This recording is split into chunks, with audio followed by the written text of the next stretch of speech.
Magandang umaga po mga kaibigan. Welcome to our Tapatan sa Aristocrat. Mahalaga po ang pag-uusapan sapagkat may kinalaman po ito sa kalagayan ng ating mga kabataan.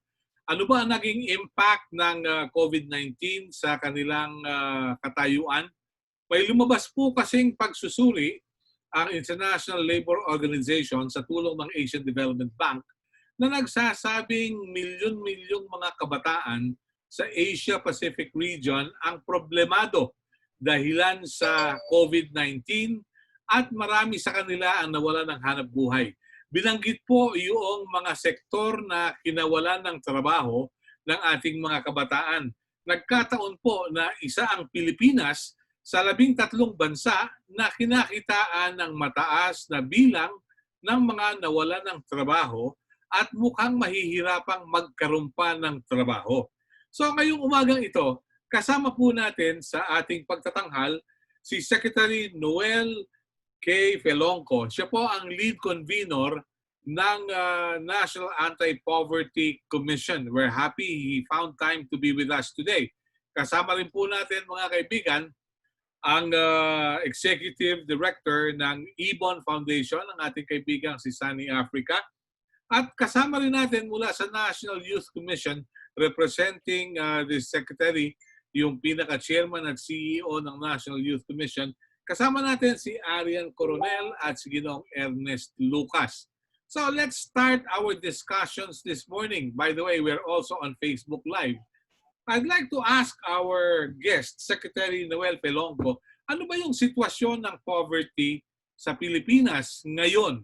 Kung magkakaroon tayo ng paghahambing mula noong wala pang COVID at nung nagka-COVID, ano po ang sitwasyon? Magandang umaga, Secretary Noel Felongco.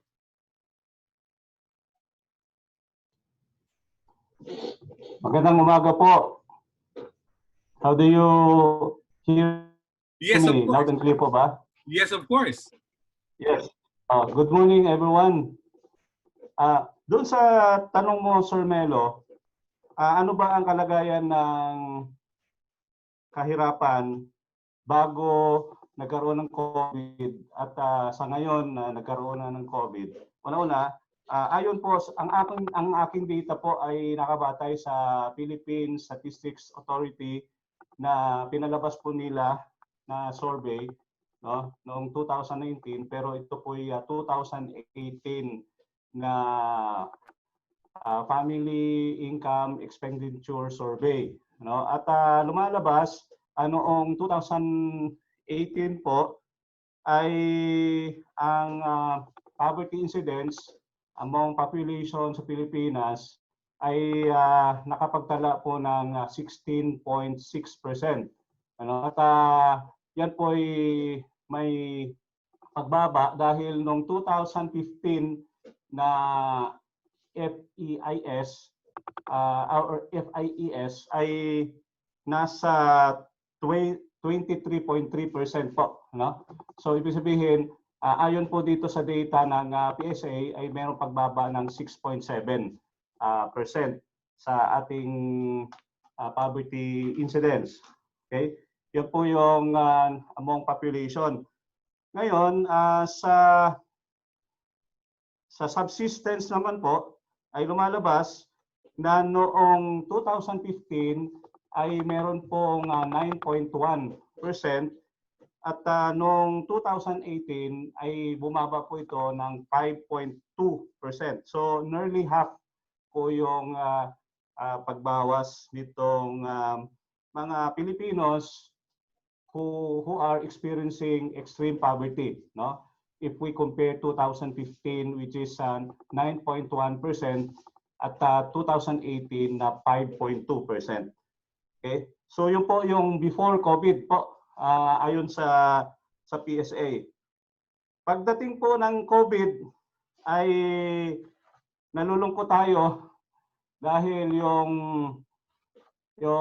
mga good developments at yung achievements ng gobyerno natin sa pagpababa ng ating level ng kahirapan sa Pilipinas ay tila naging hindi po maganda ang sitwasyon. Kasi talagang sa 4 months lang na nagkaroon tayo ng lockdown ay talaga pong matindi ang epekto. At wala pa tayong malinaw na data dito kasi pinagbabasehan po natin yung PSA.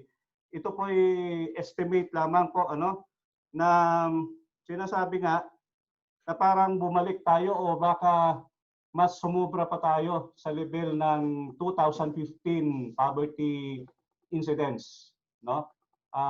Both yung sa population o pati doon sa family, pati yung subsistence ay parang bumalik tayo noong 2015 o kaya sumobra pa, no? Kasi 2015 poverty incidence is 23.3.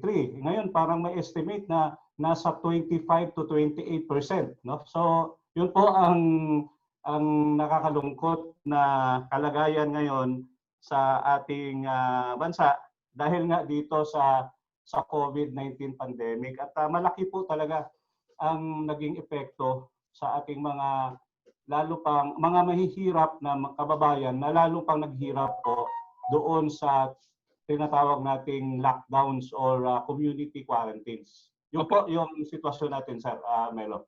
Opo, Secretary, thank you. Mula sa Ibon Foundation, Sunny Africa, how do you look at facts and figures these days about poverty and unemployment? Pakibukas lang ng mikropono mo. Yan. Okay. Give it a try. Oops. Wala pang signal. Wala pa. Konti na lang. Aha. Ano kaya nangyari? Alam po ninyo, mga kaibigan. Yan. Hello? Yan, Sunny, go ahead. Oh, sorry po, si Melo. Well, it happens. Sige. Si Melo, Secretary. Well, tulad na nabanggit ni Secretary Filonco, wala pang official data na makukuha. Actually, so normal times yan, nakakalungkot. Every 3 years lang yung official poverty data natin. Lalo na siguro kapag may pandemya. Pero para sa amin, may mga broad indicators naman na to confirm, yung nabanggit nga ni Sec Noel, talagang lumala talaga nitong panahon ng COVID. Of course, yung pinakatampok dyan ay yung kwenta ng unemployment noong Abril na nilabas ng PSA. Sa amin, underreported yung unemployment pero even on its own account, malaki na yung linaki ng unemployment ng April. Sa aming estimate actually, hindi lang yung 7.3 million ang unemployed.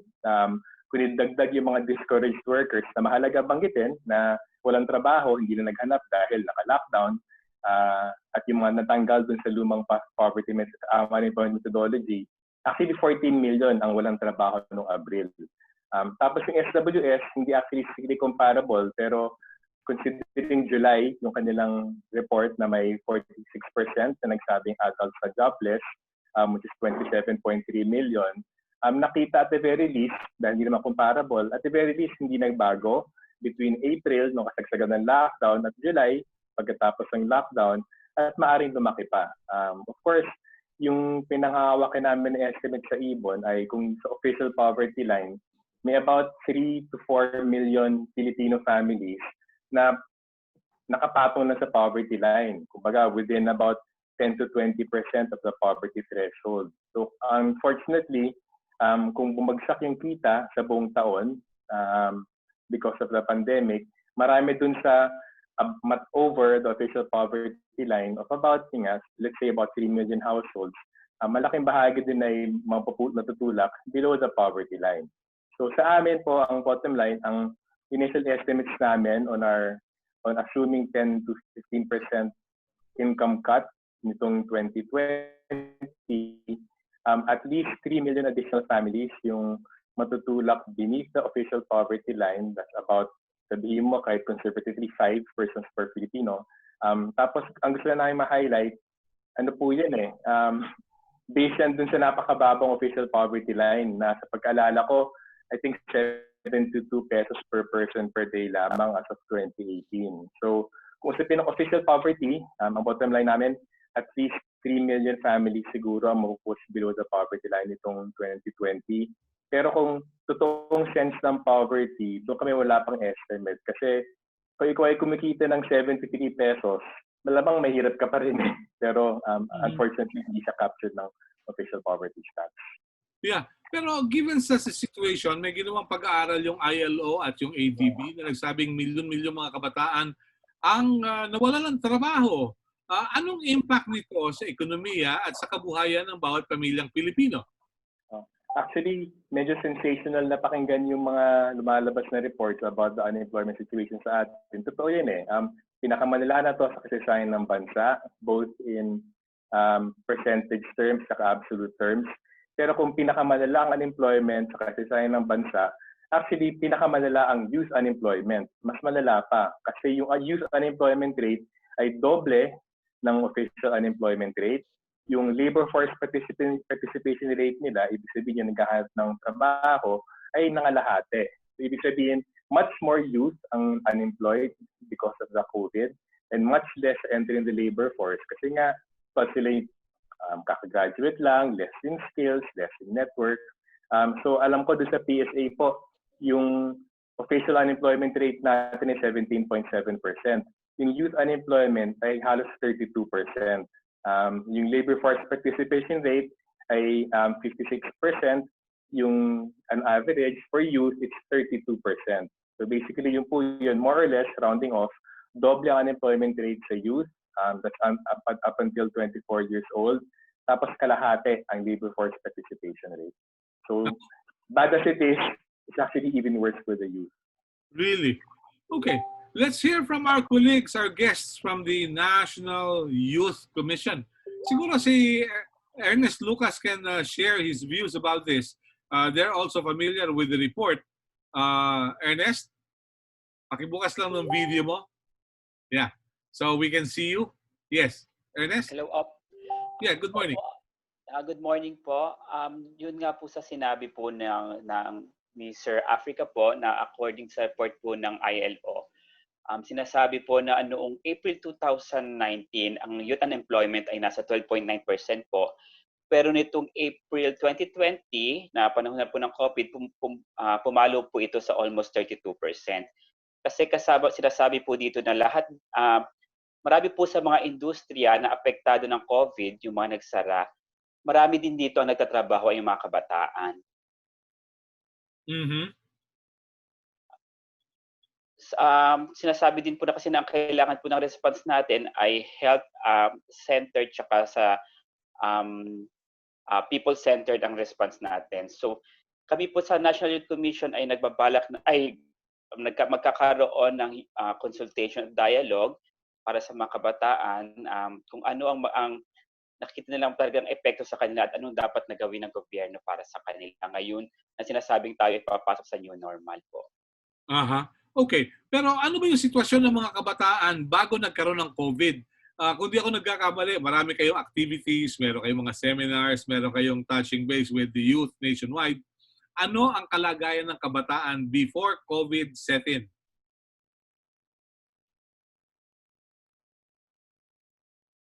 Ayon po sa aming assessment study, ang sinasabi po nila ay yung sa job mismatch po at ang iyon nga po sa problema nila sa paghahanap sa trabaho or doon po sa kanilang mga pre-job requirement po.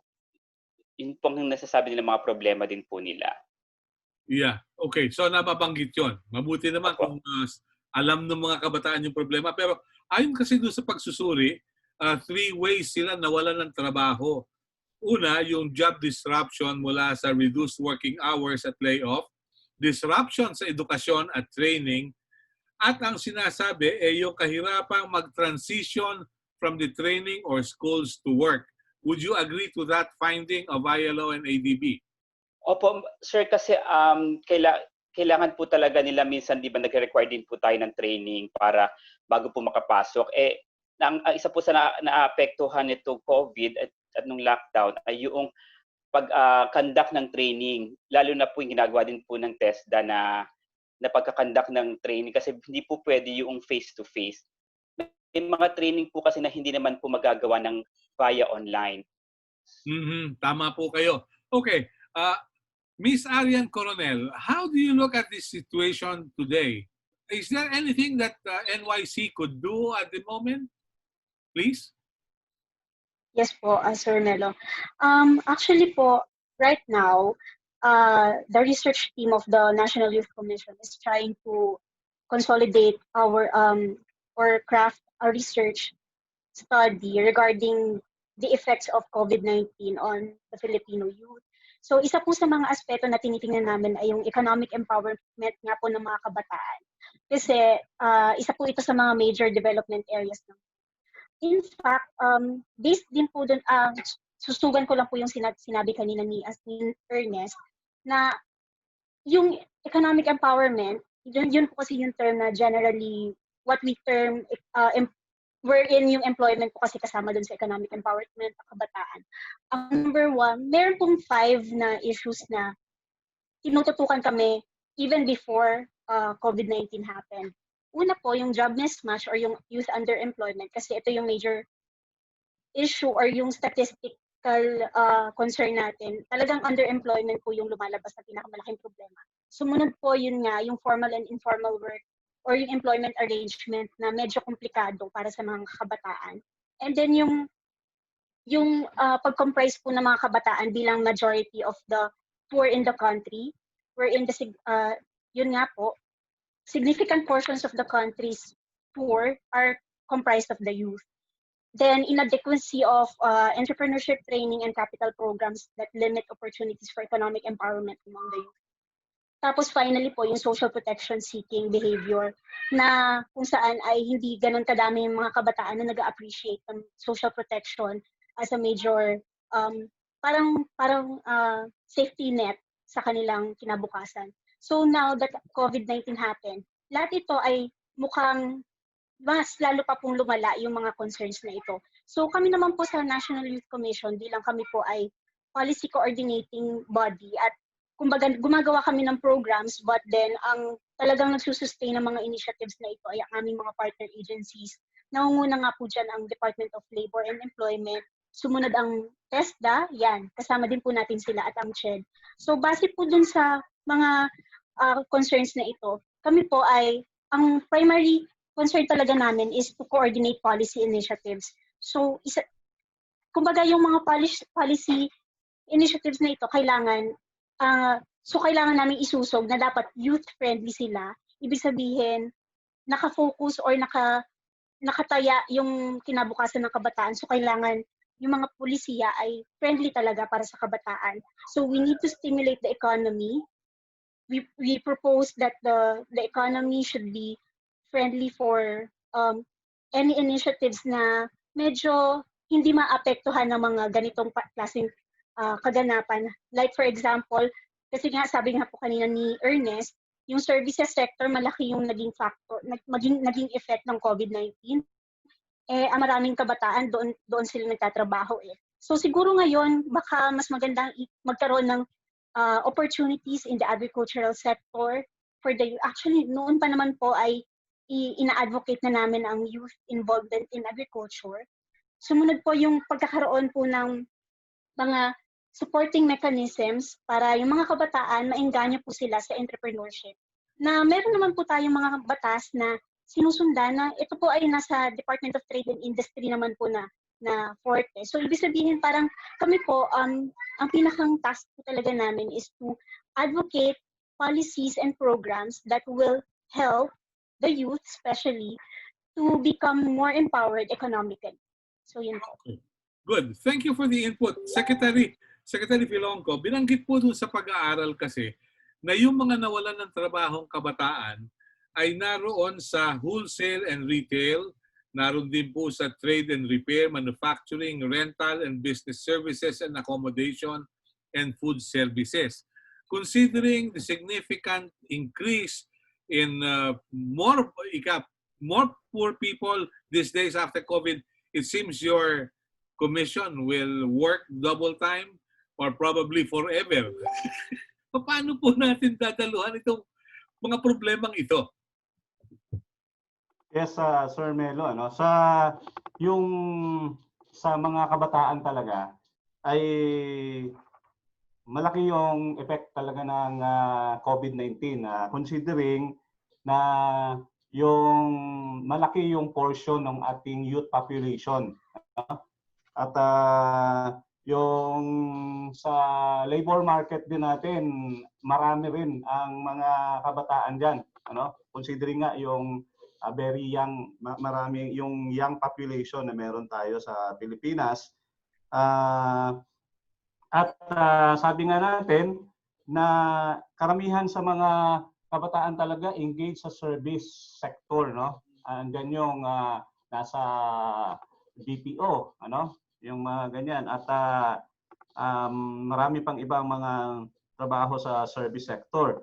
At dahil nga dun sa pandemic, ay mayroong temporary closure or even ngayon masasabi natin permanent closure na maraming establishments, at karamihan dito diyan sa sector ng service, na kung saan ang mga kabataan ay andyan din.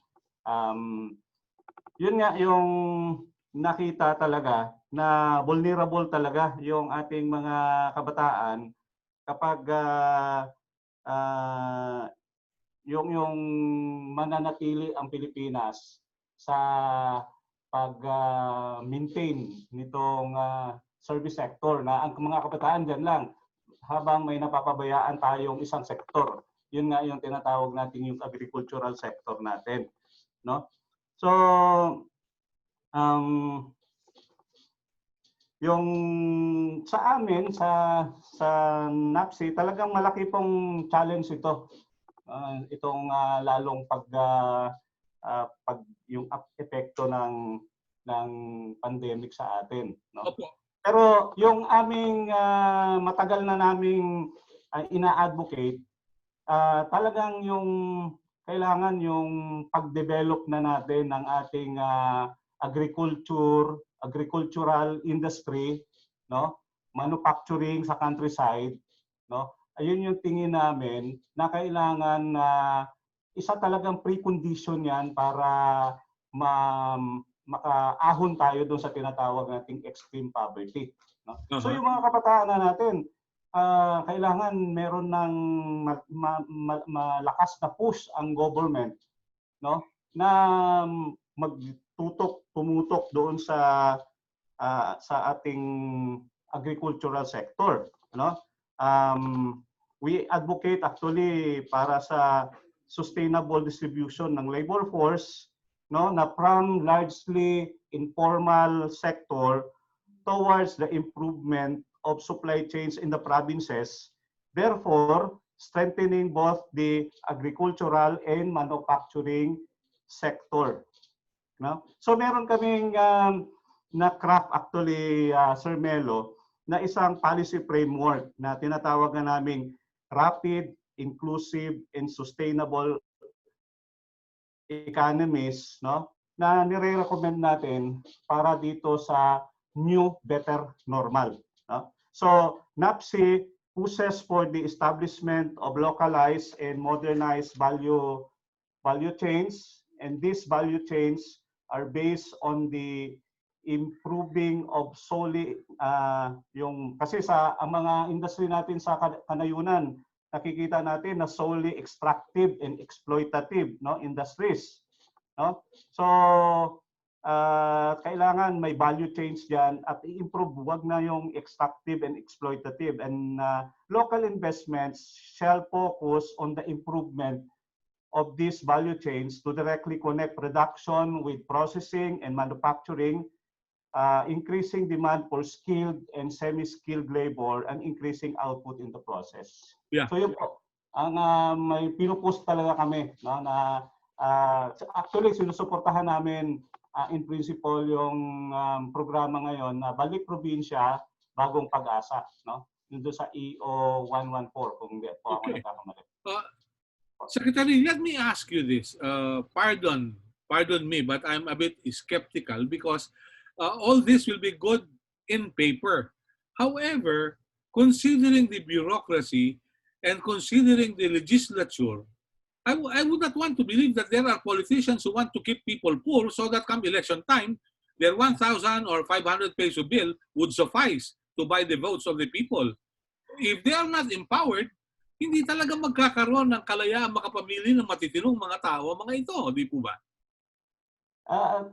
I agree with you, no? Na merong mga politicians na ganun yung mindset, no? Na kapag yung ating mga mahihirap ay ma-empowered at ma-uplift nga natin, eh baka yung kanilang political base ay mawawala na at sa sunod na eleksyon ay matatalo na sila, no? Kaya nga marami sa ating mga politicians na ayaw nga yung ina-advocate din. Ako personal, I am advocating for political reforms, ano?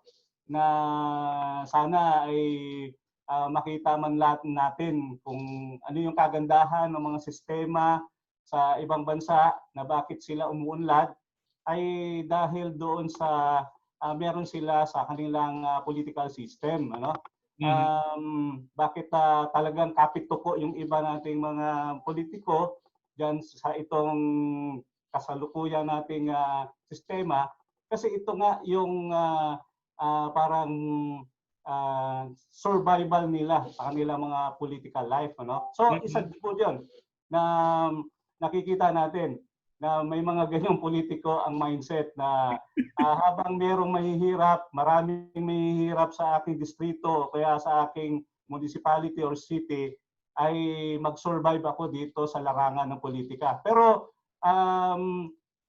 sinasabi naman talaga po namin, Sir Melo, no, na talagang kailangan mabago yung ganyang mindset, ano? Dahil hindi talaga yan sustainable, di ba? So, yun yung talaga pong totoo na maraming nagda-doubt. Pero sa akin naman, sa amin naman, sa team ko, ay we are very optimistic na itong mga kunti nating ginagawa na pangingiliti dito sa ating mga traditional politicians na to ay may mga susulpot naman na mga bagong politiko na iba rin yung pananaw, no? Actually, marami rin tayong na-engage na mga local government officials na sa ngayon nakikita talaga nila yung talagang ang kailangan na gawin ay ma-lift out ang karamihan sa kanilang mga nasasakupan, no, sa ating kahirapan. Yeah. If I recall, there was this study made by UP yung sa demographics nila. Kaya maraming tao sa mga lugar tulad ng Metro Manila, Cebu, Davao, Baguio, Zamboanga, ito batubalani o magnet sa mga taong nasa rural areas, particularly na rin yung mga kabataan, sapagkat naghahanap ng trabaho. Kung magkakaroon ng trabaho sa mga lalawigan, why not? But the question is, I've talked to several contractors na yung construction workers nila come from Visayas and Mindanao, they would like to go back to the province, all right. But the question is, will there be construction projects in the area? Mukhang walang demand for condominiums in the area. So, walang trabaho. So, isang bagay ito, Secretary, paano natin ma-attract ang taong umuwi sa probinsya? Ito nga, Sir Melo, yung nababanggit ko kanina, no, na yung rapid, inclusive, and sustainable economies na pinupush as policy recommendation ng NAPSI. Doon sa Balik Probinsya, Bagong Pag-asa, na hindi lang po ito basta-basta na from the metropolis, for example, from Metro Manila, ay itatransport mo lamang yung mga tao doon sa probinsya at pagkatapos ay wala na, no? Hindi po hanggang doon lang, kundi dapat magbigay ka rin ng opportunity doon sa malilipatan ng mga galing na lumipat galing sa Metro Manila sa kanilang mga probinsya na kung saan meron silang pagkakakitaan doon, ano? So, yun, dapat kasabay po 'yan. Yung plano na 'yan.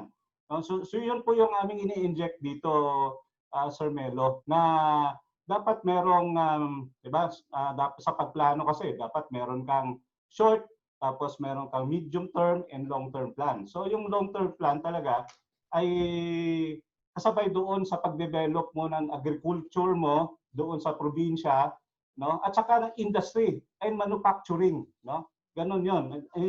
Yung dapat yung agriculture ay magkakaroon po ng value added into an industry and merong manufacturing doon. Mismo doon sa probinsya po. Ganun Okay, po. very good. Sunny Africa, mula sa Ibon, maganda yung sinabi ng Secretary. Pero in the terms of Fidel Ramos during his time, doable ba yun? Alam niyo, Sir Melo, gusto ko yung term niyo na skeptical kayo sa mga good on paper. Kasi actually, tingin namin mas problema pa sa atin, maraming bad on paper. Kasi tama yung point niyo about yung mga politiko Pero siguro, ang i-tweak ko lang ng konti, siguro hindi pa sa gusto ng mga politiko na mahirap yung manatiling mahirap ang mga Pilipino, baka mas sa kagustuhan ng mga politiko magpayaman, sa kanilang mga galaw at mga patakaran na pinapatupad nila, ang isang resulta nun ay nanatili mahirap yung mga Pilipino. Ako, I think maganda example yung nabanggit nyo na yung problema dun sa urban development natin. Talagang runaway talaga siya Tama kayo, maraming pumupunta sa kalungsuran mula sa kanayunan.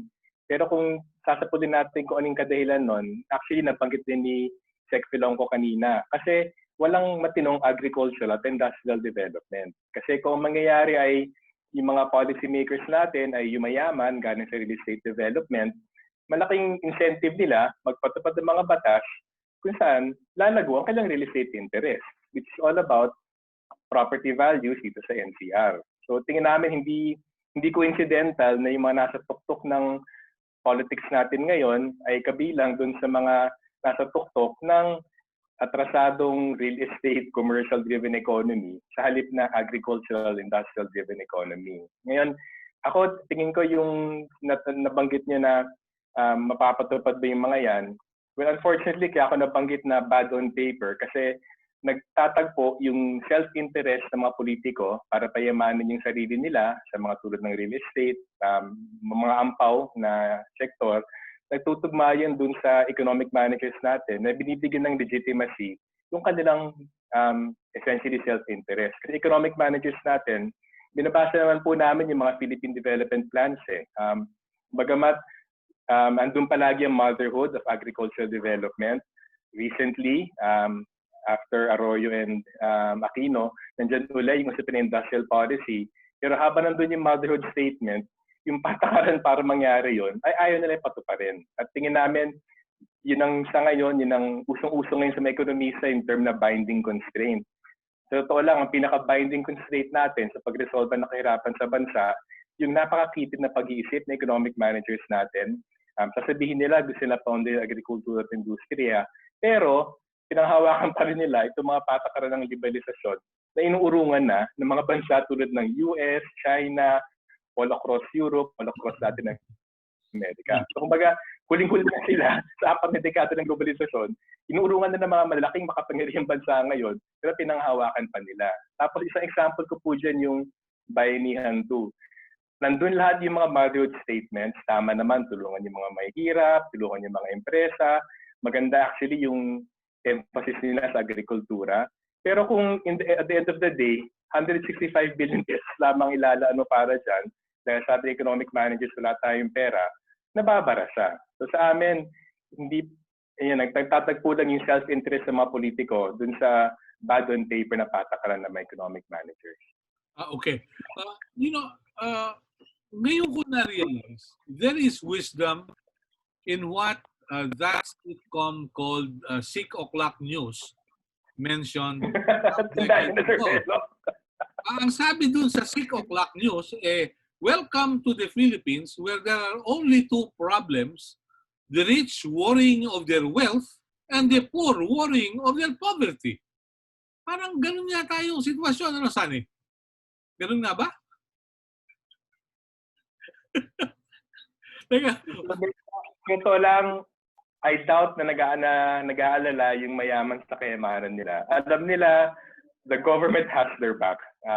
Even under the current administration, bagamat maraming sinasabing anti-oligarch, makita natin kung magpapasa ng mga batas na binabawasan ng buwis ng mga mayayaman, you know for a fact, the rich the government has your back. So sa totoo lang, in the past hanggang sa current, natatakot lamang ng mga mayayaman sa kayamanan nila, yung mga kaaway sa politika. Pero mapapansin niyo naman, kaya napaka-conservative ng mga big business oligarchs natin. Kasi alam nila, iipitin sila ng anumang administrasyon. So ako unfortunately nakakalungkot yun kasi maganda sana kung ang totoong revolutionary government ay yung matatakot yung mga mayayaman sa yaman nila. Kasi ibig sabihin nun, hudyat na ng talagang reforma sa ating ekonomiya.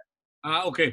Okay, let me ask our good friend si Arian Coronel ng National Youth Commission. You mentioned about your coordination with the Department of Labor and Employment. Meron kayong koordinasyon at nasusuri kung anong kalagayan. Ang isang dahilan kung bakit maraming nawalan ng trabahong kabataan ayon sa pagsusuri ng ADB at ng ILO ay sapagkat merong policy ang pamahalaan na last in, first out. So, how do you look at it? Will you coordinate with the Department of Labor to take a look into that policy? Please. Yes po. Opo, nakakalungkot nga po yung last in, first out na policy ngayon na nangyayari sa maraming mga industriya sa Pilipinas. Actually, sa ngayon, hindi pa po kami nandun pa rin po kami sa pagpaplano na makikipag-coordinate po kami sa mga departments kagaya po ng Department of Labor and Employment. Dahil ngayon po ay actually gaya nga po din sinabi kanina ni Ernest, magkakaroon po kami ng mga consultation sa mga kabataan regarding ano ba yung pwedeng gawin ng ahensya, ng gobyerno in particular, sa estado nga po ng employment sa Pilipinas. Sa totoo lang po, meron po kaming mga iba't ibang mga committee sa loob ng National Youth Commission. At yung mga committees na yun, kami po yung parang naka-anchor po siya dun sa Philippine Youth Development Plan. So yung committee na yun na pinamumunuan po ng mga commissioners po namin, sila po yung nag-i-steer or sila po yung nagpa-facilitate para malaman po namin kung ano po yung mga programang ipinapatupad ng bawat mga ahensya at mga institusyon about employment. Pero sa ngayon po, siguro nandun pa lang po kami sa estado na gano'n, na nag-e-explore pa po kami kung ano po yung kailangan gawin.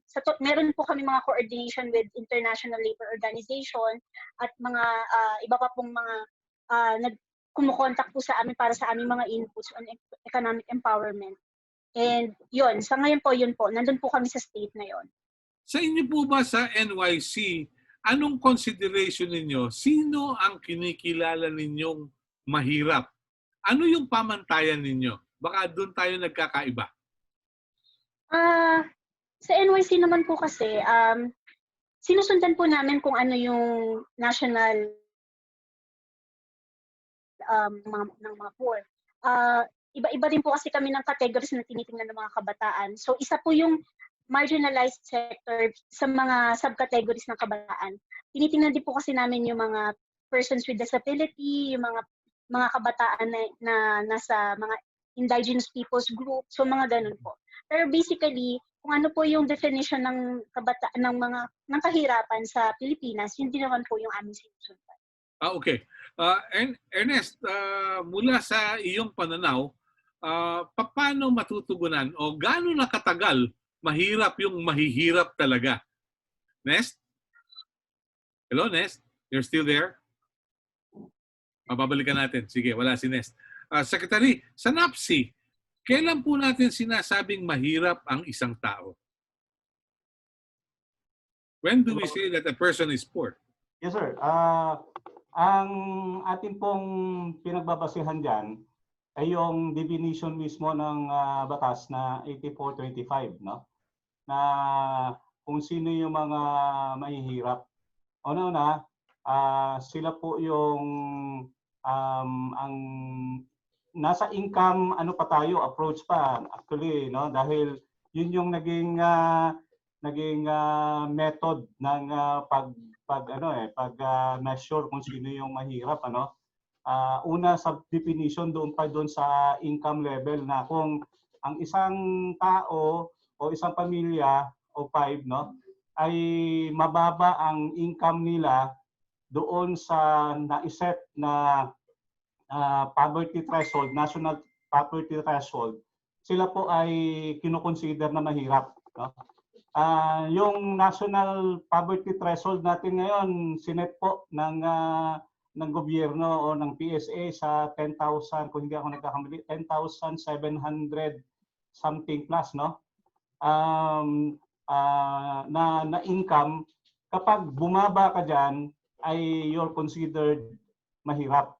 Ngayon, nakita rin doon sa ating definition na yung kahirapan pala hindi lamang sa income consumption or expenditure, no, kundi multi-dimensional ang problema, no. So may sinasabi rin na kailangan malaman din yung deprivations ng mga tao sa mga basic services, no, katulad ng health and nutrition, education, employment, yung of course at iba pang mga public services, no. Kapag nadi-deprive po 'yan, no, yung health din kasama diyan. Kapag nadi-deprive yung isang tao o isang pamilya doon sa mga basic services, hindi po sila sila po ay considered na mahirap. So yun po yung definition actually po ng paragraph O 8425, no? Yun po yung ating pamantayan diyan. At yun nga, palagi tayong nagbabase doon sa pinapalabas na datos ng PSA or yung Philippine Statistics Authority dito. Okay. So yun Let po. me ask you this, Secretary. Yung bang binanggit ninyo na pagpaplano, katulad niya, may definition tayo kung sino mahirap. Yung bang definition na yan ay nagbabago sigun sa development plan ng pamahalaan? Meron tayong short term, meron tayong medium term. Pero mukhang ang problema kasi, all the years that I've been covering NEDA, all the plans and programs are medium term, depending on the term of the president.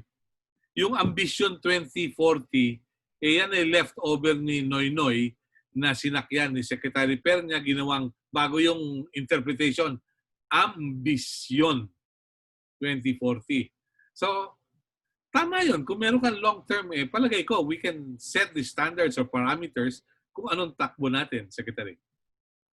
Opo, ako'y naniniwala doon sa pagpaplano, dapat meron kang long term, no? Katulad nga itong sinasabi niyo po na yung ambition natin 2040, no? Yun po yung long term na pananaw or vision ng ating pamahalaan na talaga pong pinaka number 5 na executive order ni Presidente Rodrigo Duterte yan nung siya'y umupo bilang Pangulo nga ng Pilipinas, no?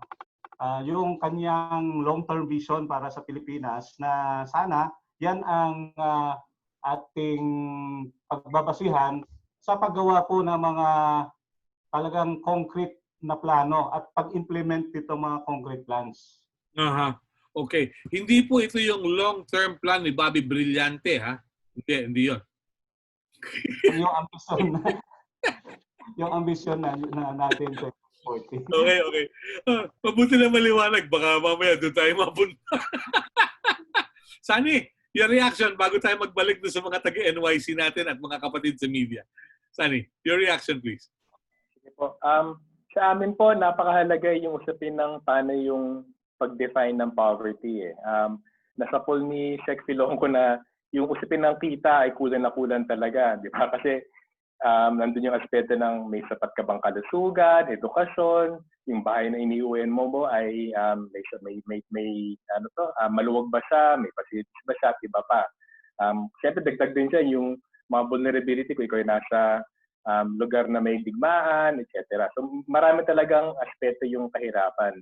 Ganun pa man, siyempre alam naman natin na yung gobyerno, hirap na hirap kung masyadong multidimensional yung mga bagay-bagay. I think mag-research Filonco dito eh. So I think whether for private sector or for government, minsan nakakatulong yung focus. And I think yun ang dahilan kung bakit kumapit talaga yung income definition ng poverty. Kasi hindi masyado mahabang paliwanag. Kasi kung babaryahin mo yung iba't ibang aspeto ng kahirapan, mabubulol ka, maubusan na ng oras, mawawala yung mensahe. So, ganun pa ba ako habang tinatanggap na maraming aspeto yung kahirapan at fully buong yung suporta namin na dapat sa lahat ng aspeto na yon may minimum na standard na naabot, tingin namin may halaga pa rin na magtakda ng income standard kasi may mga pag-aaral naman Generally speaking, the higher your income, the more nakaka-meet mo yung iba't ibang mga aspeto ng poverty.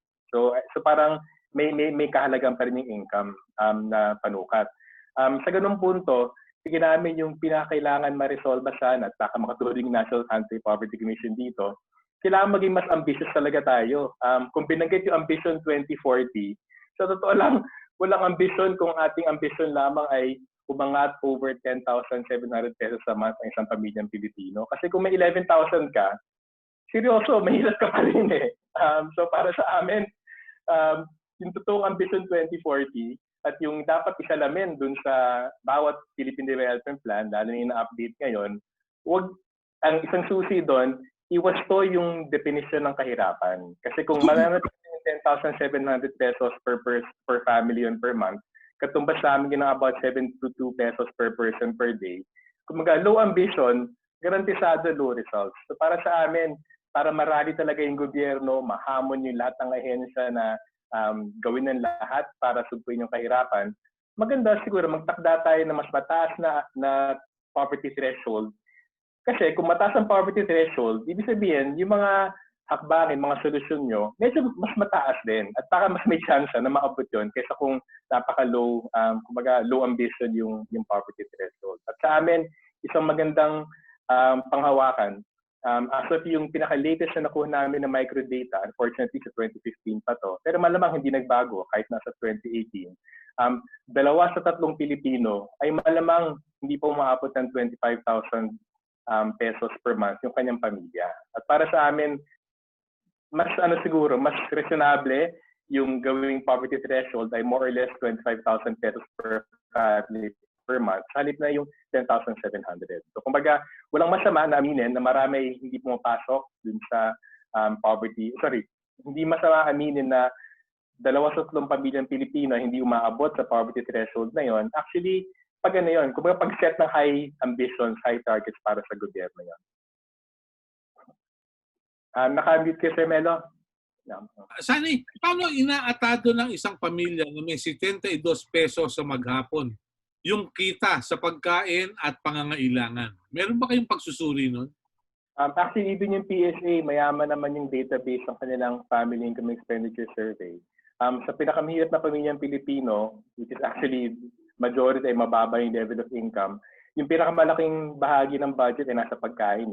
Minsan umabot ng kalahati o mahigit pa ay napupunta sa pagkain. So ganun ka-basic talaga yung pangailangan. At ayun nga, palatandaan doon, I think kung usapin uli ng income, yung BSP, nakita namin yung results a few months ago, parang 22% lamang ng adults sa Pilipinas ay may bank account, may formal bank account.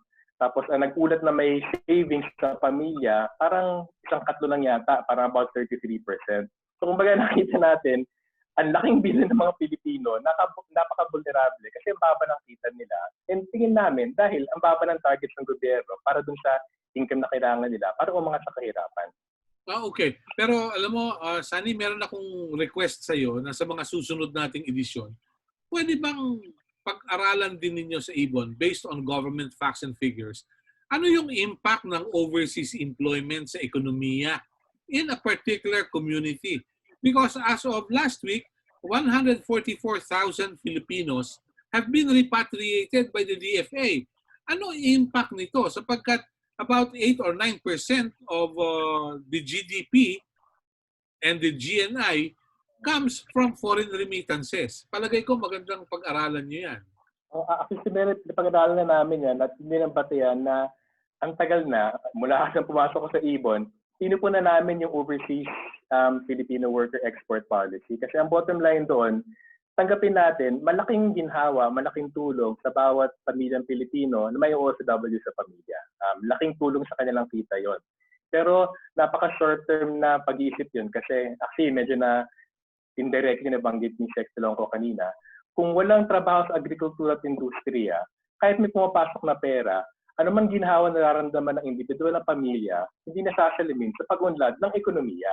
At actually, isang palatandaan ng napaka-atrasado yung ekonomiya, yung sobrang daming OFW. Kumbaga kung sabihin ng economic managers natin, meron tayong solid economic foundations coming into COVID. Well, yung nabanggit yung statistics, yun nagpapakita, hindi solid economic foundations natin. Kung ang ekonomiya natin ay patuloy na nagpapaluwas ng mga pamilyang hindi ng mga Pilipino, mga pamilyang Pilipino kasi yung huling ulat ng DSA na 10.4 million na overseas Filipinos, hindi lang yun mga OFWs may bahagi din mga kasama yung mga pamilya nila. Pero para sa amin, gano'n kasimple lang yon. Kung hanggang sa ngayon, mahigit 10, maaaring hanggang 12 milyong Pilipino ay ng ibang bansa dahil walang trabaho sa ating sariling bansa, nakatulong yun sa mga gustong economic indicators, economic managers, forex reserves, tuwa sila dyan, creditworthiness, angat talaga yung gano'ng klaseng mga macroeconomic indicators na gustong-gusto nila. Pero makikita natin, hindi siya pundasyon ng mansog na ekonomiya. Actually, nakakasama sa ating ekonomiya na masyadong malaking inaasa sa mga dayuang ekonomiya para sa trabaho. Okay. We're also joined by Jeng Ramirez Salmo, yung Chief ng Planning Division ng NYC. She's with us. Jeng, would you care to share with us your views about what's going on and how this condition will impact on the Filipino youth? Magandang umaga. So katulad po ng nabanggit kanina, nakita po natin base sa mga datos na ipinakita na talagang pataas ng pataas po o marami pong mga kabataan ang walang trabaho sa kasalukuyan or nawawalan ng trabaho. Kaya po, kailangan po natin gumawa ng mga pamamaraan para masolusyonan po ang mga concerns na ito. So mula po dun sa ginawang pag-aaral or yung pag-update po ng PDP na kasama rin po sa pag-uusap ngayon, ay nagkaroon po ng pagbabago dun sa hindi naman pagbabago, kundi pag-revise dun po sa ating vision na kung saan tinitingnan pa rin na naka-angkla pa rin po sa ating Ambition 2040 na kung saan ang gusto po natin na magkaroon ng matatag, maginhawa at panatag na buhay. Mula po dito, ang tutok po ng pamahalaan ay ma-improve natin ang ating health system, maayos po ang ating food security at syempre ang pagkakaroon ng digital government. Mula po dito, nakita natin na may mga concerns po na kinakaharap ang ating mga kabataan na isang process nga po, base sa pag-uusap, ay tinitingnan ng ating pamahalaan ang pagkakaroon ng balance na regional development. Na kung saan ang mga strategies po dito ay una, kailangan pong ma-improve natin o mabigyan ng basic services ang ating mga mamamayan, lalo na ang ating mga kabataan na nasa probinsya, at the same time ay ma-improve din po yung connectivity. Mula po dito, tinitingnan po namin sa National Youth Commission yung iba't ibang mga pamamaraan kung paano ma-address yung concerns ng ating mga kabataan. Like, halimbawa po, in terms of yung pong sa concern natin sa agriculture, noong pong February, nag-launch po ang ating Department of Agriculture ng programa tungkol sa Capital Access for Youth Entrepreneurs o yung tinatawag po natin KAYA. So dito po, tinitingnan po ng NYC na i-explore yung opportunity na to. Sa ngayon po, ang pamamaraan po ng ating agriculture ay or pagbili ng ating mga consumers ay through online.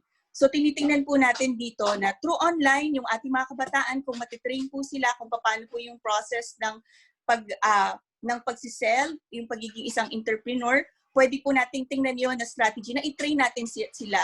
Dahil nga po hindi rin ngayon, pwede pa ang face-to-face, pwede po o yung mga online na mga trainings na kung saan tinitingnan po namin yung partnership with TESDA, na dito po makikita natin na susubukan po namin magtulungan kung paano po ma-improve pa natin yung ating mga trainings na maibibigay sa ating mga kabataan. And at the same time, ang ating pong mga SK na kung saan meron din pong mga trainings na isasagawa ang aming opisina para sa kanila, titingnan po namin, sa ngayon nga po, katulad po ng nabanggit kanina ng aking mga kasamahan na si Arian at saka ni Ernest, na nasa stage po kami ngayon ng consultation. Nagkakandak po kami or nagsisimula po yung aming study na ginagawa kung saan gusto po naming malaman ano yung mga, although alam na po natin, naririnig po natin sa balita, kasama din po kami sa umupo nung meeting sa ILO na kung saan present nga po nila sa amin ng mga statistics tungkol sa kawalan ng empleyo ng ating mga kabataan. Ang ano po namin dito ay kailangang magbuo po tayo ng strategiya na kung saan i-maximize po natin yung opportunities ngayon na nakikita natin. Like for example, in terms of employment, yes po, marami pong mga nawalan. Pero may mga opportunities po na bumubukas.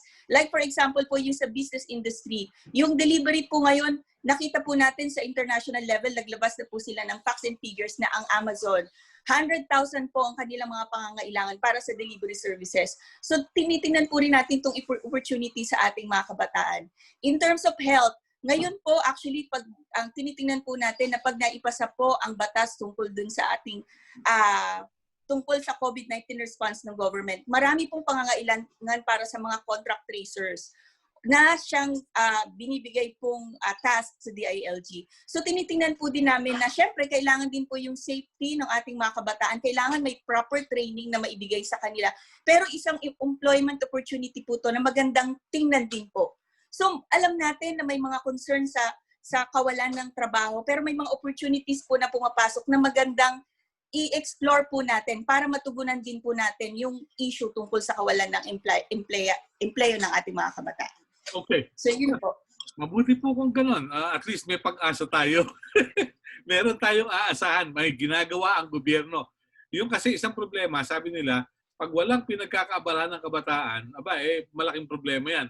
Ernest, from your end, ano pang pwedeng gawin? Ernest? Hello. Yeah. Hello po. Pabukas na rin ng video mo. Okay. Hello po. Okay. Go. Sige. Nakita rin po kasi natin ngayon na parang isang viable work arrangement po ang work from home. Yes. So, may mga agency na nagsasabi na baka kahit tapos na po ang COVID, baka may mga agency na mag-implement na rin ng kanilang sinasabi na maging work from home arrangement para dun sa ibang mga aspeto ng kanilang mga ginagawa.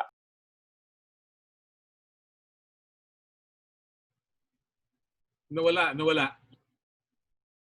Okay. Yes. Oo. Yun po sanang kung kahit naka-work from home po yung mga kabataang empleyado, paano natin masisiguro na yung condition nila sa bahay ay conducive para din po sa pagtatrabaho. Halimbawa, tulad ko po ako, naka-work from home po ako, pero ang gamit ko po na upuan ay baka hindi naman po healthy rin para sa akin or hindi mabuti sa aking likod, hindi po tulad ng mga gamit natin sa opisina. Or kung ano po ang mental health or kung may sinasabi rin po kasi na minsan parang toxic po yung pagtatrabaho sa bahay kasi nga nawawala na yung boundary nung bahay at nung trabaho. Opo. So, siguro kung bibigyan po natin ng pagkakataon ang work from home, pag-aralan din po natin yung mabuti rin po yung working condition ng mga kabataan magtatrabaho sa bahay. Okay. Nung araw kasi, ang sabi, isang malaking problema kung yung boss mo sira ulo. Pero sabi ngayon, hindi na baling sira ulo yung boss mo, basta ikaw may trabaho. Yun nga din po siguro ang mahirap ngayon sa mga kabataan, lalo na yung mga fresh graduate na walang sapat na training kasi parang ang strategy nila, siguro ang mas matimbang natin ngayon ay kung paano ma-maintain yung trabaho ng mga may trabaho. At kaya lalong mas nagiging mahirap sa mga kabataan yung mga magsisimula pa lang magtrabaho na makakuha pa po ng trabaho. Yun ang isang problema. Okay. Kahapon, kausap ko si dating Tourism Secretary Narsalina Lim. Ang sabi niya, alam mo ba, Melo, 5.7 million ang employed sa tourism-related industries. Yung indirect ako, sabi niya, more than that, dahil nandyan yung services, nandyan yung iba pa, na kumikita lang dahil sa nagsusupply sila ng bulaklak, ng pagkain at iba pa. So kung walang tourism, wala rin kita yung mga yan. May mga hotels na sarado. Kung ikaw nagtatrabaho sa isang cruise ship, wala rin. Problema rin. Kabataan ang karaniwang may trabaho. Siguro we will open the floor to our colleagues from the media who may have questions. Let's start with Pat Santos of Daily Tribune. Pat, ano yung tanong mo? Go ahead. Hello, Pat? Oops. Oo. Yes, please. Go. Nanig mo ako? Yes, pakibukas ng video. Hindi kita makita. May team eh. Hindi. Go ahead with the question. Okay, ganito. Sige. Ang tanong ko ganito eh. Dahil malawak na ngayon talaga ang unemployment, dumadami bilang ng kabataan, yung populasyon. Ngayon may mga barangay tayo, yung pinakamaliit na ng pamahalaan. Ang barangay ba pwedeng sila ang magsanay kung may inisyatibo ang barangay na gumawa ng yung skill training lang, katulad yung mga basic, katulad ng carpentry, electrician, yung common lang na ang bata ay may aakay at sa panig naman ng local government, kikilalanin yung mga pinagsanayan at tutulungang may aakay sa mga job placement. Katulad ng mga construction, yung mga ganyan. Para naman, yun, sa barangay level. Yun doon. Okay. Yun ang tanong. Siguro let's start with NAPSI. Secretary Felonco, please. Is it doable? Yes, posible yan, sir, kasi may struktura po diyan sa barangay na kung saan yung mga mamamayan ay pwedeng makilahok, no, sa paggawa po ng mga development plans at pag-implement din at pag-mag-monitor, no? Yun po yung Barangay Development Council na kung saan obserbasyon po natin, dahil ako po ay naging isang konsihal din ng isang lungsod sa Mindanao, ito po ang nakakalimutan na pwedeng gamitin ng isang barangay official, no, na kung saan ay makagawa po ng tunay na plano para umunlad po yung barangay, yung kabuhayan ng mga nasa barangay, no? So, yun po, posible po 'yan, no? Maliban doon sa mga trainings ay pwedeng makabuo po ng mga plano. For example, ang problema ho talaga natin ngayon ay yung security sa ating pagkain, no? Sa barangay pwede pong magkaroon ng ganyang programa, no? Yung urban gardening o yung rural gardening sa barangay, kapag nagkaroon yan, ay maganda pong epekto niya na hindi lamang sa kabuhayan kundi even sa nutrisyon na kapangangailangan ng ating mga kabataan, no? So gardening at meron pang mga other activities, halimbawa pag-aalaga ng mga native chicken, no? At iba pang mga hayop. Kapag na-sentrohan po yan ng isang barangay at yung barangay ay mapalad na merong dedicated at passionate na barangay officials na hindi lang umuupo at nag-aantay na kung kailan mabibigyan sila ng honorarium, no? Ay malaki po talaga ang role ng nasa barangay level, no? Kapag lahat ng mga barangay merong ganyan, sir, at I think malaki po ang maitutulong yan sa ating problema, lalong-lalo na po sa kabuhayan, pagkain, even kalusugan, no? So kami nga sa National Anti-Poverty Commission ay meron pong programa para sa barangay. Tinatawag po namin yan yung Kasambayanihan Volunteers Program na kung saan ay meron po kaming i-recruit ng mga volunteers, no? Mga NGOs, civil society organizations na mag-volunteer po para po tumulong sa barangay council, sa barangay development council at sa pag-monitor din ng implementation ng national agencies and local government agencies programs, projects and activities sa isang barangay. Okay. So, yun po, tamang-tama po yan. Maganda pong suggestion ni Sir kanina. Okay. Yeah. Pat? Oo. Siguro- Narinig mo ako? of course. Hindi lang kita makita. Nawala ka na naman eh. Kasi ganito eh, yan ang picture ko lang, pogi ako dyan. Hindi, okay na yan. Sige na. Hindi ganito sir, si attorney, no? Attorney kasi ganito po eh. Paano po tayo gagawa ng isang national policy na kikilalanin yung pagsasanay na ginawa ng barangay upang kung malawakan, pwede silang mag-apply o kahit hindi man sa ibang lugar, ibang locality. Yung bang, eto, kinikilala namin dahil ang nag-training sa inyo, licensed electrician, pipirma din po doon. Parang gano'n. Okay. Siguro ang pinakamaganda dyan, coordination ng barangay sa taga-TESDA. Dahil yung papel ng TESDA kinikilala eh. Yun ang problema eh. Dahil pag sinabi, sinanay ng barangay, kahit pag gaano kagaling yan, baka ang isipin ng papasukan eh galing lang sa Claro M Recto. Saka bata ng barangay lang, gano'n. Oo, baka sabihin eh, minamagic lang. Alam mo naman, sa Claro M Recto, kahit citizenship mo, mababago, di ba? Hindi, ang akin lang kasi, Melo, ganito, no? Kung palawakin natin yan sa mga kabataan, kasi yung mga chairman, sila mailayo sila sa droga, mamulat sila makatulong sa magulang through employment. Maraming willing and able na bata eh. Wala lang direksyon, wala lang guide. Alam mo, Pat, kung ako tatanungin, just sa pananaw mo yan, pwede ka nang pumalit kay Undersecretary Martin Dino ng Barangay Affairs ng DILG. Hindi ko narinig kay Martin Dino yan eh. Pero, Wala talaga. usapan lang. Sani, yung tungkol sa we have people, we have resources, no? May mga nasanay na. Ang problema, very competitive yung paghahanap ng trabaho, yung papasukan. Lalo pa at selective ngayon dahilan sa may COVID. Anong nakikita mong magic formula?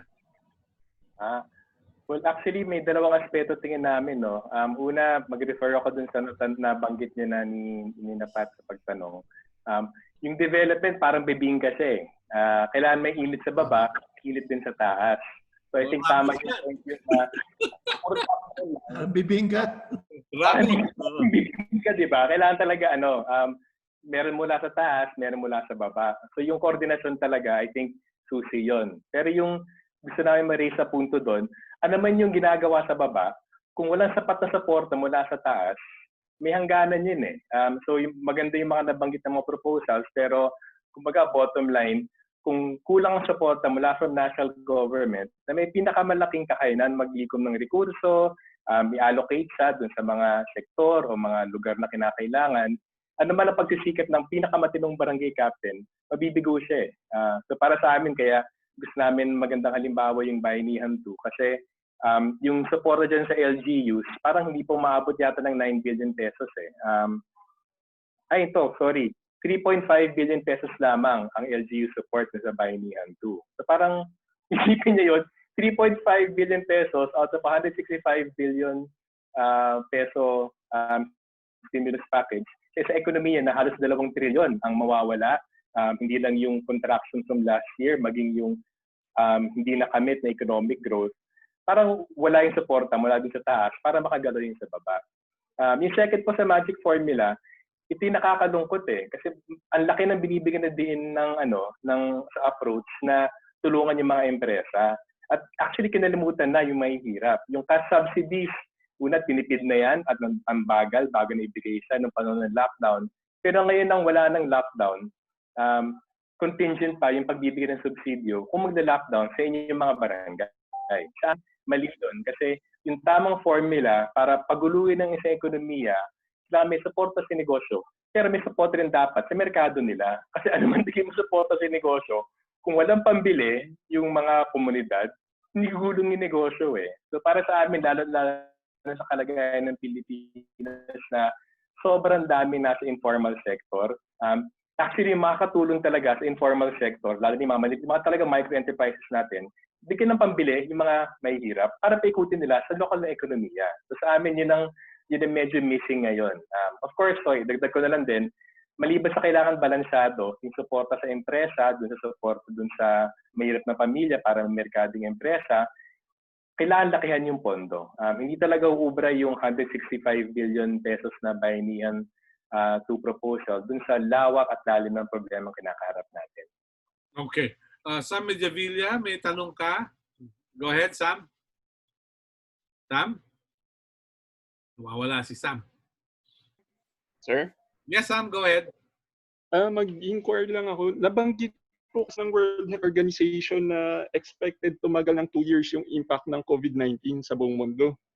Bale, ano po kaya yung na-foresee ng mga panel po doon regarding doon sa magiging impact nun sa employment, yung 2 years na prolonged COVID-19 pandemic? Okay. Let's start with NAPSI. Secretary, ano raw nakikita nating impact sa employment kung magtatagal pa yung COVID-19 by 2 years? Alam nyo, kapag hindi mabalance ng gobyerno yung pagpigil sa pagkalat ng sakit at yung ang ating ekonomiya, no? Ibig sabihin na baka ang gobyerno ay hanggang lockdown, di ba? May mga regional lockdown na yan, ay baka malaki po yung epekto talaga sa ekonomiya. Sa kabilang dako naman, kapag yung ekonomiya lang ang tinignan, pero maraming nagkakasakit, ay malaki rin ang problema niyan, ano? So dapat meron ngang balancing. At kung tatagal po yan ng 2 years, eh ang laki po talaga ng epekto sa atin. No? Kaya nga, ina-advance talaga namin yung aming proposal, no, na yung talagang it's time for us to really be sincere. The government must be sincere enough to really consider at susuportahan ng malaki itong rural development and agricultural development, ano? So talagang pinupush po namin yung aming strategies na yung una-una yung localized modernization of value chains, no? Na kung saan local investments shall focus on the improvement of value chains to directly connect production with processing and manufacturing.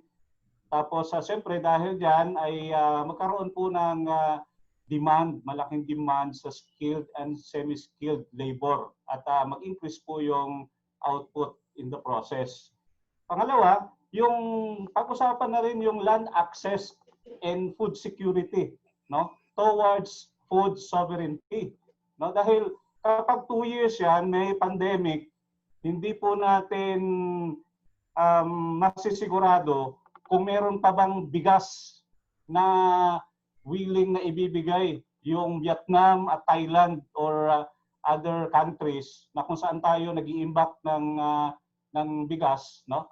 Eh baka maapektuhan tayo, hindi lang employment kundi pati yung hunger, no? Magkaroon tayo ng problema. So dapat tignan 'yan, no? Yung land access, no, na dapat sa tingin nga namin before tayo pa mag-uusap sa rural development ay dapat pag-usapan na natin yung land access ng ating mga magsasaka dahil sa ngayon talaga eh malaking issue pa ito, no, sa ating mga magsasaka. And then yung discussion natin dito sa land access hindi lang dapat hanggang food security kundi dapat food sovereignty na kung saan ang community, no, makaproduce ng kanilang ng pagkain at pwede pa nilang i-supply sa other communities, no? So and pangatlo yung local government engagement and empowerment, no? Local government units shall also be provided with increased capacities in order to actuate the rising demand and the changing economic milieu. Ito yung paggawa ng mga local investment councils na meron dapat representatives from the government. Then yung local, yung mga basic sectors dapat hindi po dapat ma-left out yan, ano? Kasi ang nangyayari yung mga plano na lumalabas ay puro mga produkto lang ng mga technocrats yun, no? Pero hindi lapat sa pangangailangan mismo ng ating mga basic sectors, no? Of course, kasama rin diyan yung private sectors na tingin namin ito po yung mag-complement at magpatibay nga doon sa local capacities ng ating mga regional development councils. Okay. And then kasama din yung social protection, no, and provision of necessary state interventions. No? So, yun po, Sir Melo, ang aking iambag dito sa usapan na ito. Opo, mahalaga yun. Pero babalik ako doon sa issue. When do you say that a place is on its way to progress? Would you say it is progressing when you have more subdivisions than rice lands? Ano kaya yun? Hindi po yan, hindi no. Kasi yun nga yung sinasabi natin na marami kang subdivision, yung mga prime agricultural lands mo, kino-convert mo into subdivision, akala mo yun na yung tunay na kaunlaran. Doon po yung false development. Hindi po yun. Kasi how can you eat the building, the houses, di ba? Talagang kailangan po natin na talagang magsabing gobyerno natin na hindi dapat i-convert itong mga prime agricultural lands na kung saan kumukuha tayo ng pagkain, no, into subdivision. Hindi po yun ang tunay na sukatan ng kaunlaran na Carmelo. Okay, salamat po. Jeng, mula sa NYC, 2 years pa yung ating COVID. Ano ang impact nito sa employment ng kabataan? Katulad nga po ng nabanggit kanina, actually, alam natin na dahil sa COVID-19, nagkakaroon ng pabanibagong muka. Like, malilimitahan ng mga social gatherings, ang mga events, ang mga sports, culture and arts, mga performances na kung saan karamihan ng mga employed doon ay ating mga kabataan. Ang mga concerts, mga conferences, alam natin na medyo mawawala yan. In terms of yung pattern ng change, alam natin yung pagpunta sa mga malls, pamunonood ng movies, mga gatherings, mga travels, medyo mawawala yan. Ang pagpunta sa coffee shop ngayon na siyang isa sa mga trend na ginagawa ng mga kabataan, mukhang hindi, although hopefully, syempre nananalangin naman po tayo na bumalik na tayo ng mabilis. Kumbaga, yung situation natin bumalik na sa normal. Pero ito po ay mga sitwasyon na kinakaharap natin. Pero tinitingnan din natin yung ibang mga opportunities like yung mga digital meetups, yung mga social media organizing ng mga activities, mga online sessions ay mas lalaki, tataas. Ibig sabihin, magkakaroon ng ibang employment opportunities na pwede nating tingnan.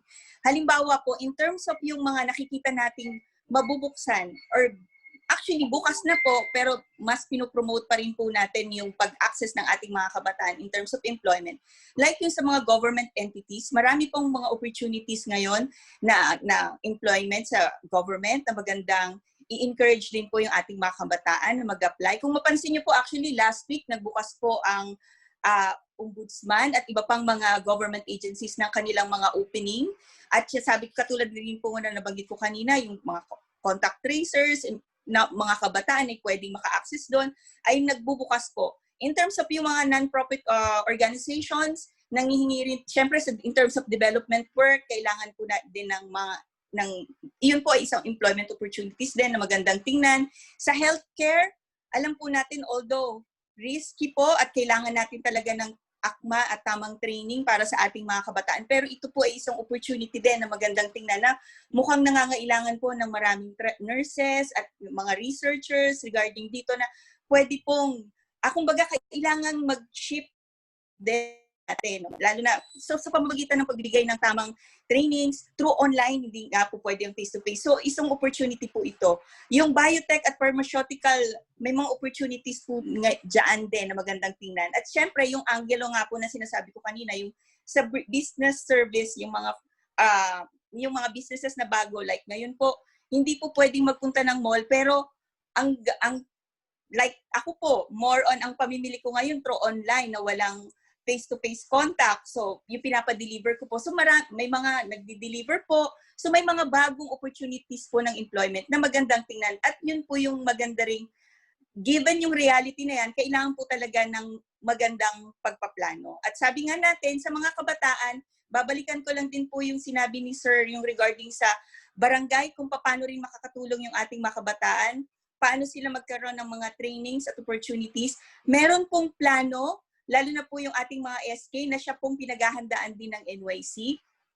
na kung saan mula po sa Philippine Development Plan, meron po tayong Philippine Youth Development Plan na naibababa po to sa local level through sa Local Youth Development Plan.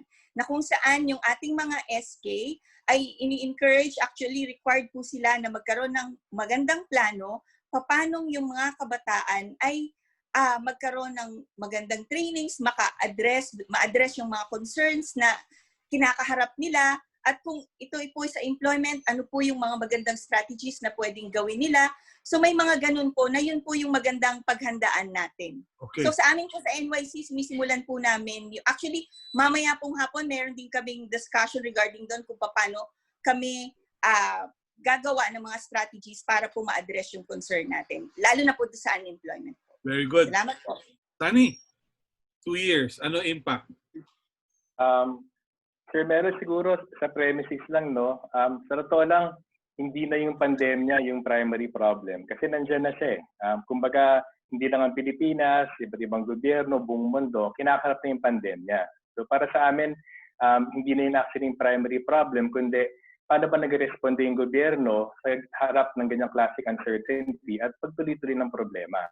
At unfortunately, doon kami nagmumula. Sa pinapakita ngayon ng napakatipid na pag-responde ng pamahalaan, ang makita natin talaga ay ampaw na pag-rebound, tapos mababaw at mabagal na recovery. At para sa amin, mahalaga yun kasi nasa kami ng gobyerno ngayon yung pagtotoong stimulate ng economy para talaga matulak yung pagbalik natin dun sa, hindi masyadong maganda, pero sana mabalik nga dun sa dati. Sa aming rough estimates sa Ibon, I think very rough talaga siya.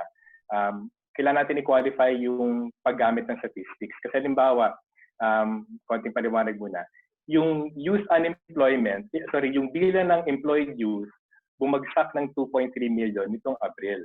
Pero yung ni-report na increase in youth unemployment, 1.1 million lamang. So mahalaga yun kasi kung employment ng youth bumagsak ng 2.3 million, pero ang iuulat ng statistika ay 1.1 million lamang ang lumaki ng bilang ng unemployed, pinapakita kasi may masyadong mahigpit yung definition for unemployment. So basically, maraming youth dahil panahon na ng lockdown or wala na silang jobs prospects, hindi sila naghanap ng trabaho. Kahit wala silang trabaho, hindi sila binibili na unemployed. Para sa amin, mahalaga yung ganong klaseng pagsusuri sa mga datos kasi dumating na tayo sa punto, lalo-lalo na sa tindi ng informal sector, informal economy sa bansa, yung jobs figures natin, unemployment figures, ay hindi sasapat para isalamin yung problema sa kawalan ng trabaho. Okay. So sa aming estimate sa Ibon, 12 to 16 million ang distressed na Filipino workers sa 2020. Yung 12 to 16 million, ang dinadagdag namin dyan, hindi lamang yung officially unemployed, idadagdag namin dyan yung mga unemployed pero hindi binibilang na unemployed dahil hindi naghahanap ng trabaho. Minsan tinatawag na underemployed pero pati underemployed ay kulang. Plus yung mga tatatanggal sa labor force. At mahalaga yun kasi ito yung universe na mawawalan ng trabaho, magpapasok sa kahirapan nitong 2020. Tapos siyempre yung mabubloat pa yan sa pag-uwi ng OFWs at hindi na pag-renew ng kontrato, hindi na makakabalik sa pinanggalingan. Mm-hmm. Okay.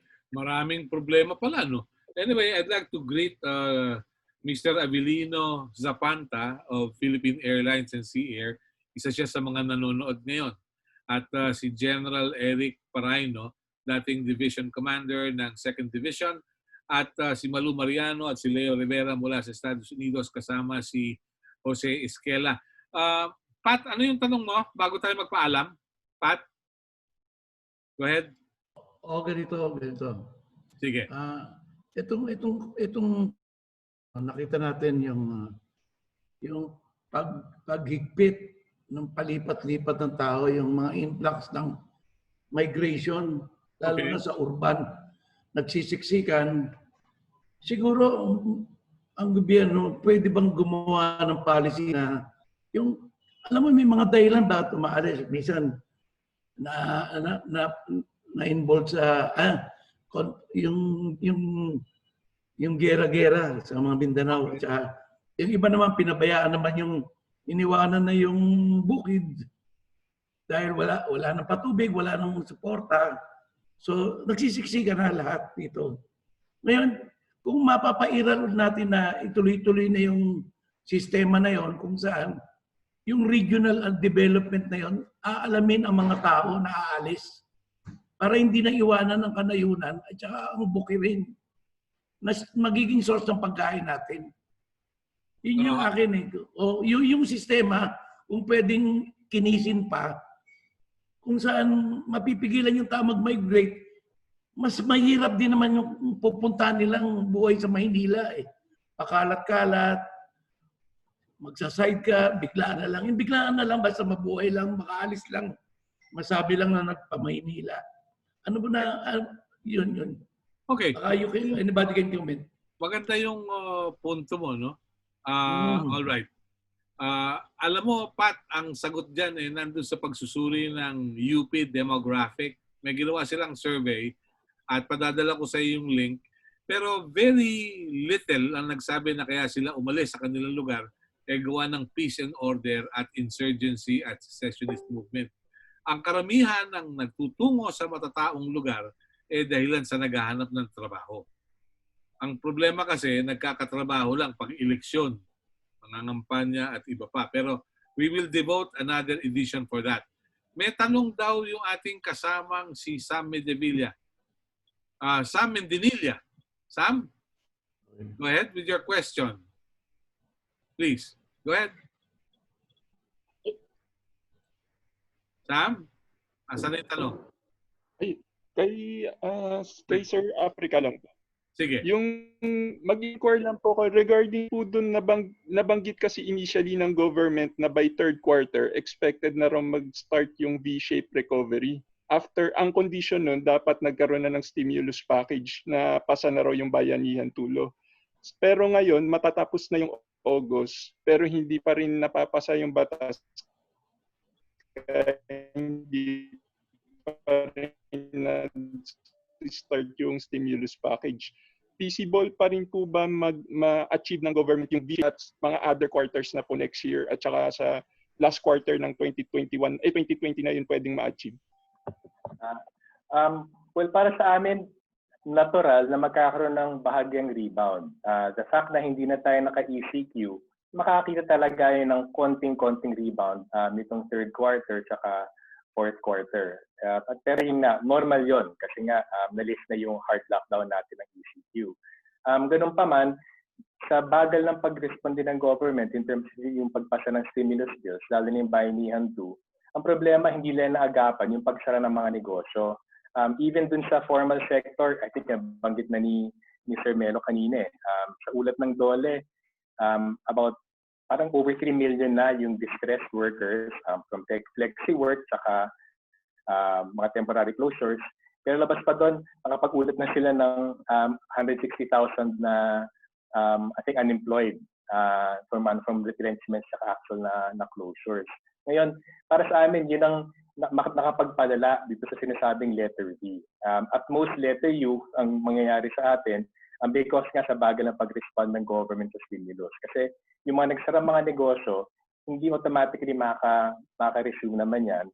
Lalong-lalo na, yung unreported sa DOLE, yung mga informal unregistered enterprises natin na talagang walang puhunan, walang kakayanan na basta lamang mag-resume ng operations. So, tingin namin yung estimates ng government, makita naman actually, compare natin yung pag-project ng government taon-taon ng growth rate nila, overestimate palagi, minsan as much as 1.5 to 2%.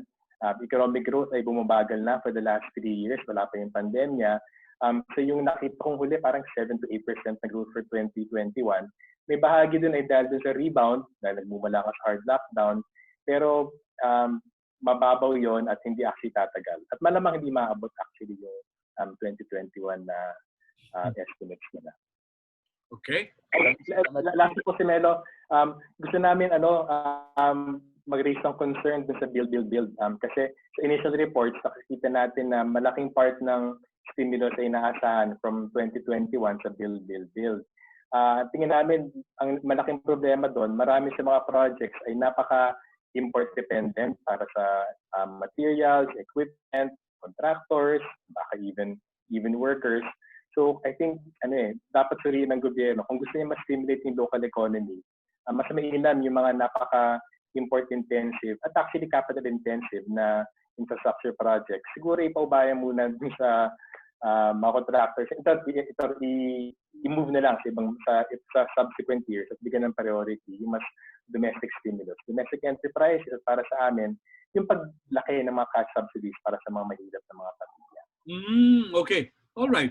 Siguro in closing, I'll be asking our guests to say their parting words, no? Or probably words of encouragement or projections. For my colleague, Pat, merong 2018 National Migration Survey ang UP. Pakihanap na lang nung link para makuha mo yung data kung bakit umaalis sa mga lalawigan yung ating mga kababayan. Ang isang resource person dyan si Dr. Ojena ng Population Institute ng UP. So let's start with our colleagues from the National Youth Commission. Ano ang masasabi mo, Nest? Yes, please. Anong nakikita mong kinabukasan natin, lalo na ng mga kabataan? Nest Lucas, please. Wala si Nest. Okay. Arian? Miss Arian Coronel, please. Yes po. Ayun. So, maganda po yung naging discussion natin today. Talagang bukod po dun sa nakapag-share po kami ng mga concerns at saka ng recommendations din on the part of the National Youth Commission, ay narinig din po namin yung mga naging pag-aaral din po, lalo na po from the Ibon Foundation, na kung saan talagang nakaka-enlighten po yung mga sinabi niyo po. And dagdagan ko lang din po kasi sa tingin ko po yung sa usapin po ng empleyo, malaking factor po talaga yung rural development. Actually po yung youth talaga bilang bahagi ng rural development ay isang critical factor kasi nakita po namin sa pag-aaral sa isang pag-aaral po namin na yung mga kabataan kaya hindi po nila pinipili na maging bahagi ng agriculture ay dahil sa kamalayan nila ang agricultural sector po ay isang trabaho na hindi kaya yaman. Kumbaga ito inaalisan nila, umaalis po sila doon, sinasabi sa kanila ng kanilang mga magulang na hindi ka dapat manatili dito sa bukid kasi hindi tayo magkakaroon ng magandang kinabukasan dito. So, yun yung isa sa mga sa tingin ko ay ugat kung bakit hindi ganoon kataas yung pagtingin sa sektor ng agriculture, yung kultura na yun natin. Parang maging, kasi sa tingin ko marami pong programa tungkol sa agriculture na para sa kabataan. Nakikita ko po yung Department of Agriculture, may API sila, nandiyan yung trainings, available naman po. Kaya lang po, wala po talagang, wala pong kumukuha. So sa tingin ko, ito yung pagkakataon natin para lalo pong taasan yung pag-value po sa sector ng agriculture.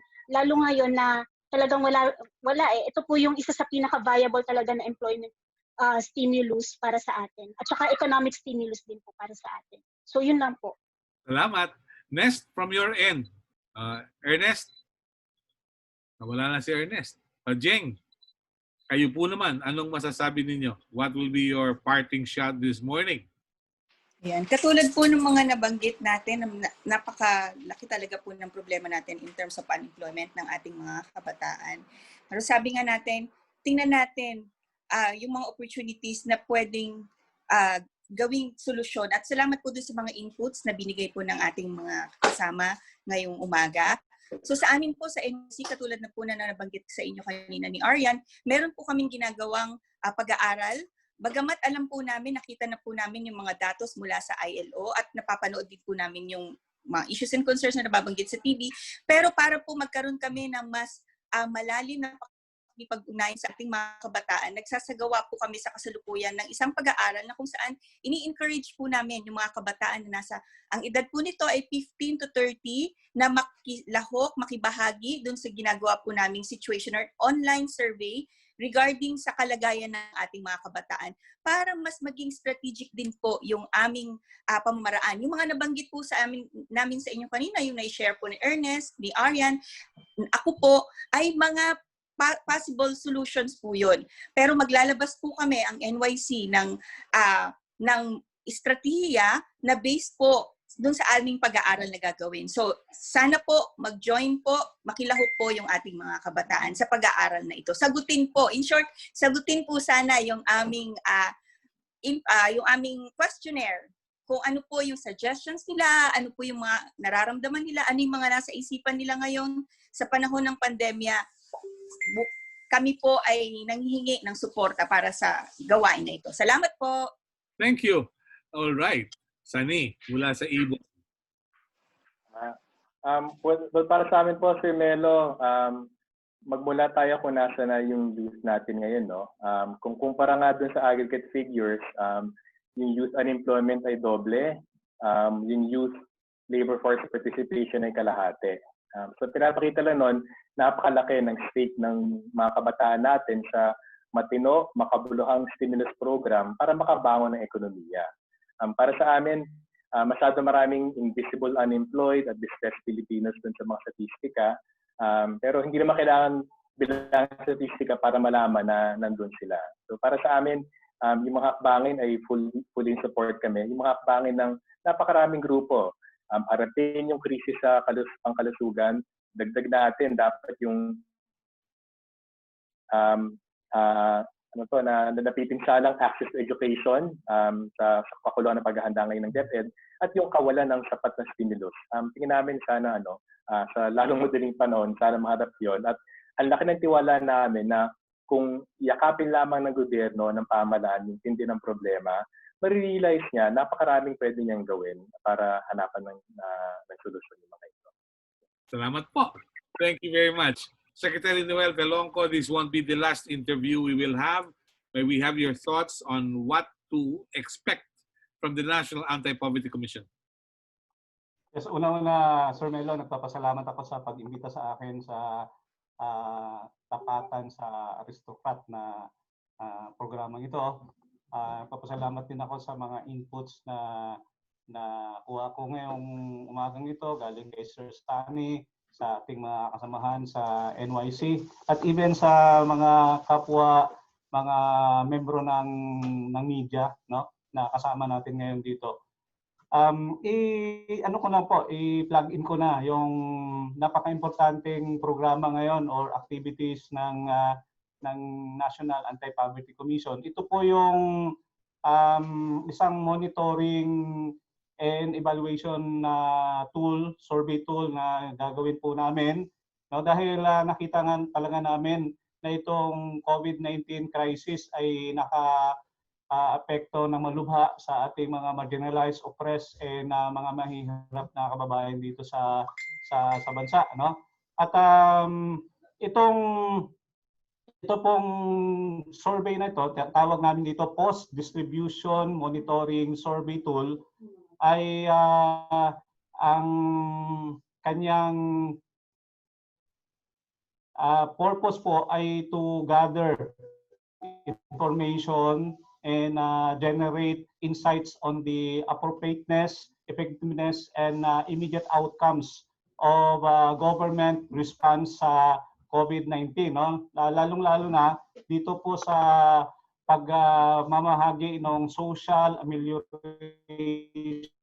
program, mga pagbibigay din ng ayuda ng ating mga local government units, no, mga food and non-food relief packages. So, ito pong gagawin na survey, no, ay malaki po ang maitutulong sa aming opisina at of course sa ating pamahalaan dahil makapag-gather po tayo dito ng data para po sa policy recommendations para labanan nga itong lumalala na kahirapan na na-aggravate pa actually ng COVID-19. No? So sabi ko nga kanina, hindi lang national government agencies ang saklaw nito, kundi pati ang mga local government units on how these LGUs delivered their food and non-food assistance to their constituents. At ito rin po, gagamitin rin ng NAPSE ang mga data na to para mag-lobby po kami, no, sa mga LGUs ng localized anti-poverty plans and programs. So, ang time frame po ng gagawin namin dito ay until October. So, meron na pong, ang survey ay gagawin for the month of September at magkakaroon ng processing at mga interagency meetings, no, para paayos po yung mga data na yan, at may mga policy recommendations po na ilalabas ang aming opisina tungkol dito sa resulta ng post-distribution monitoring survey. Yun po, at maraming salamat at magandang umaga po sa inyo lahat. All right. Thank you very much. I'd like to welcome Rizal Raul Reyes with us. He came too early for the next edition. Nahuli. Anyway, sa mga taga-National Youth Commission, we'd like to congratulate you. Your former chairman, Ronald Cardema, is back as commissioner. So let's see what happens next. Pero alam po ninyo, in closing, I'd like to quote someone na may dugong Italiano. Ang pangalan niya ay si Lee Iacocca. Ang sabi niya, the right decision is the wrong decision if it's made too late. Yan. Pangalawa, sabi niya, start with good people, lay out the rules, communicate with your employees, motivate them and reward them. If you do all those things effectively, you can't miss. Thank you very much to all who took time out to be with us this morning. It's a wonderful discussion about youth, about poverty, unemployment. This won't be the last. Ang kabataan ng kinabukasan ng bayan, kung ating pababayaan, saan patungo ang minamahal nating bayan. Salamat po. Magandang araw. Till next time, God bless us all. Stay safe. Thank you. Thank you.